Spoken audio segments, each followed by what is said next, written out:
Hello everyone, today's video is about methylene blue.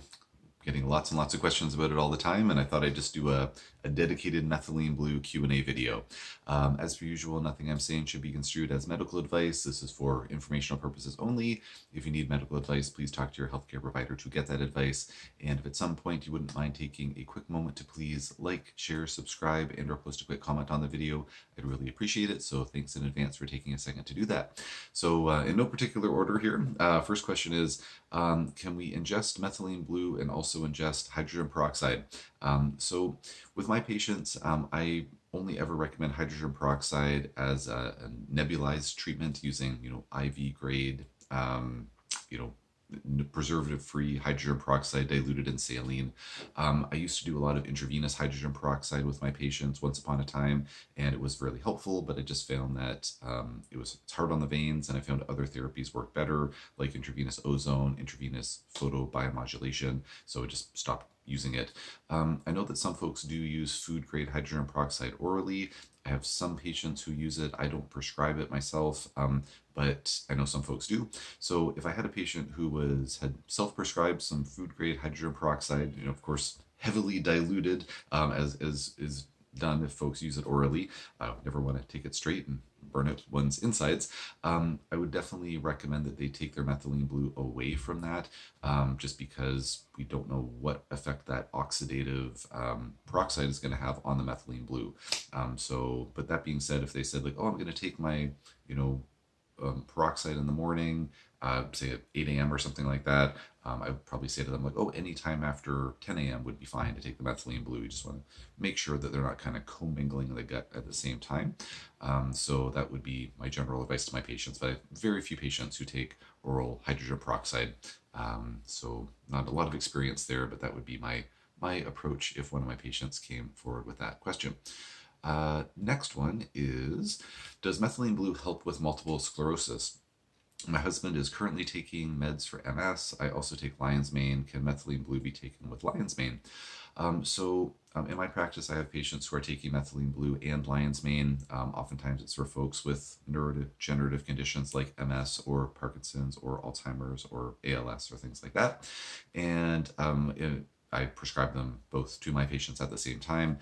I feel that they play really nicely together and there's no contraindication there.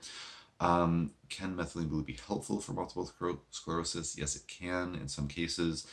It just really depends on what's going on with the individual case of, or the individual in question who has an MS diagnosis. If that patient needs a lot more antioxidant support, then methylene blue, in those cases, in my experience at least, can be really helpful. If the patient doesn't really need a lot of extra antioxidant support, maybe they're already getting that covered through, say, glutathione supplementation, maybe they're taking molecular hydrogen, or maybe they just don't particularly need more antioxidants for some reason. Maybe they need more anti-neuroinflammatory treatment, or maybe at the particular stage of their case, they need more antimicrobial treatment. If maybe there is an infectious component with that particular case of MS, then it can vary. So it's not a one size fits all, but methylene blue is a fairly common component of an MS protocol MS treatment protocol in my patient population of patients with MS. So thank you for that question. Next one here is, it says methylene blue methylene blue purchased from a pharmacy, when it says topical on the label, can it be ingested also? Yeah, if it's from a pharmacy, then like generally speaking, I only recommend to my patients to get methylene blue from a compounding pharmacy, so that we're as guaranteed as possible that the purity level is very high, so there's no contaminants in there with chemicals or heavy metals like mercury.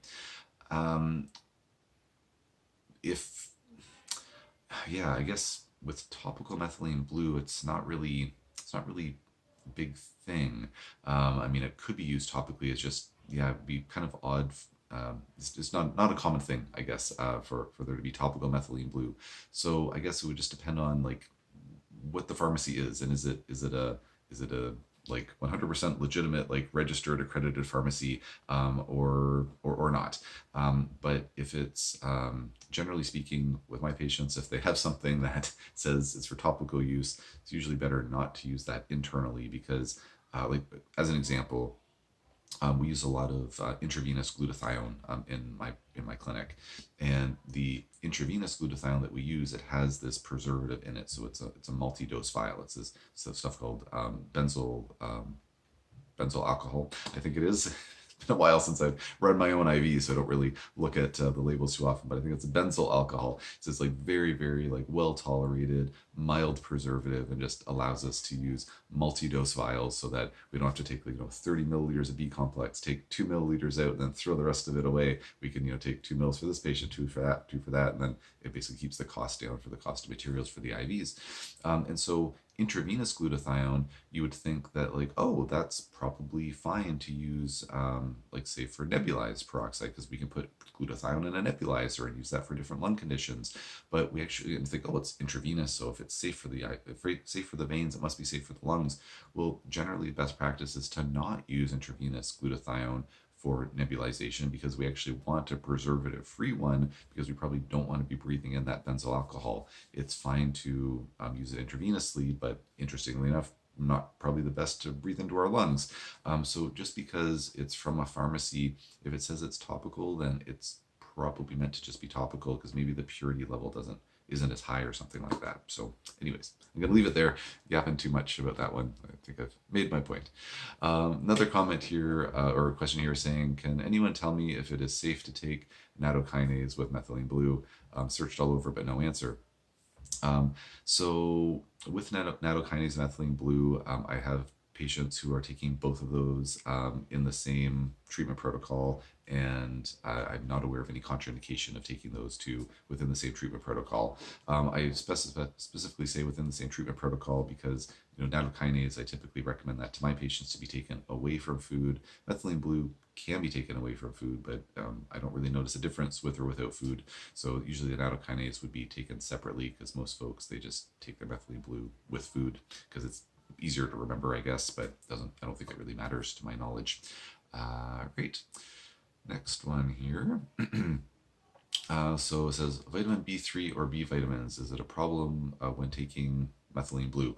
To my knowledge, there is no contraindication between B vitamins and including vitamin B3 with methylene blue. There is certainly some interplay with B vitamins and serotonin metabolism. Thinking of some link here between vitamin B3. No, I think I'm thinking about something else. But anyways, long and short of it is, I was gonna thought I knew some fancy backdoor biochemistry there, but I think I was thinking about something else. So hence the delay there. But anyways, B vitamins, no direct meaningful impact on increasing serotonin levels.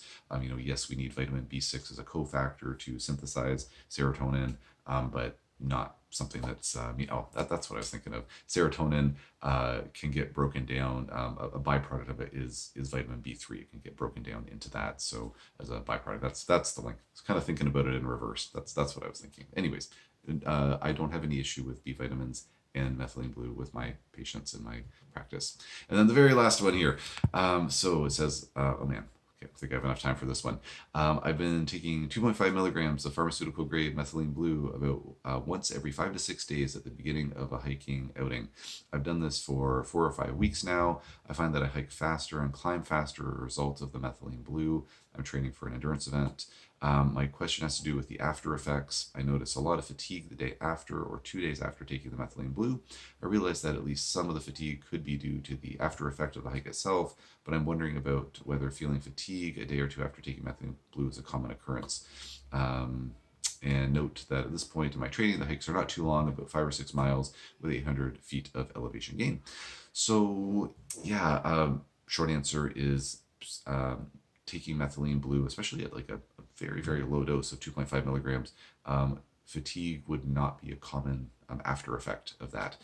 So kind of hearing this story, and not giving any advice here, but just talking about it academically, sounds a lot more likely it would be an after effect of the hike and not the methylene blue. But as I've talked about in other videos, sometimes methylene blue can trigger some detoxification effects in some folks, and that can sometimes cause transient fatigue.